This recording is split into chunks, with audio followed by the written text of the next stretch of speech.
চক্রবৃদ্ধি সুদ বা কম্পাউন্ড ইন্টারেস্ট নির্ণয়ের ক্ষেত্রে আসল বা প্রিন্সিপাল যদি পি টাকা হয়, সুদের হার অর্থাৎ রেট অফ ইন্টারেস্ট যদি বার্ষিক R% হয় এবং সময় অর্থাৎ টাইম সমান যদি টি বছর হয়, তাহলে স্ববৃদ্ধি মূল অর্থাৎ আসল এবং কম্পাউন্ড ইন্টারেস্ট বা চক্রবৃদ্ধি সুদ তার যোগফল সেটা হবে P × 1 + R/100 t।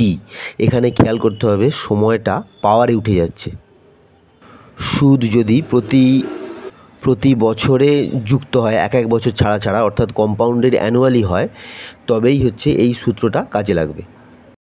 সুদ যদি 6 মাসে একবার করে যুক্ত হয় অর্থাৎ কম্পাউন্ডেড সেমি অ্যানুয়ালি হয়, সেক্ষেত্রে সুদে আসলের বা চক্রবৃদ্ধি স্ববৃদ্ধি মূলের যে সূত্রটি সেটি হবে, বছরে যেহেতু দুবার করে সুদ যুক্ত হচ্ছে সেই জন্য রেট অফ ইন্টারেস্ট তাকে 2 দিয়ে ভাগ করতে হবে এবং বছরের যে সংখ্যা তাকে 2 দিয়ে গুণ করে দিতে হবে। বছরে 4 বার করে যদি সুদ যুক্ত হয়, অর্থাৎ এখানে যেমন 6 মাসে একবার করে হওয়ার জন্য বছরে 2 বার হচ্ছিল, এখানে সেরকম বছরে যদি 4 বার করে সুদ যুক্ত হয়, সেক্ষেত্রে চক্রবৃদ্ধি যে স্ববৃদ্ধি মূলের ফর্মুলা সেটা হবে P × 1 + R/4 ∗ 100 অর্থাৎ বছরে যেহেতু 4 বার সুদ যুক্ত হচ্ছে, তাই রেট অফ ইন্টারেস্ট বা আরকে 4 দিয়ে ভাগ করতে হবে এবং বছরের যে সংখ্যা তাকে 4 দিয়ে পাওয়ারে গুণ করতে হবে।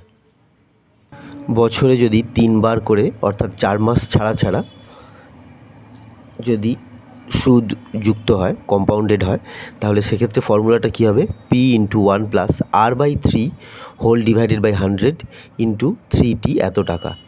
অর্থাৎ এক্ষেত্রে আমরা কি দেখতে পাচ্ছি?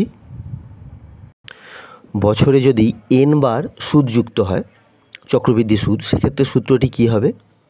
বছরে যদি নির্দিষ্ট সময় অন্তর অন্তর n বার সুদ যুক্ত হয়, সেক্ষেত্রে চক্রবৃদ্ধি যে সুদ যুক্ত আসল অর্থাৎ স্ববৃদ্ধি মূল তার সূত্রটি হলো P × 1 + R/n ∗ 100 n × t এত টাকা।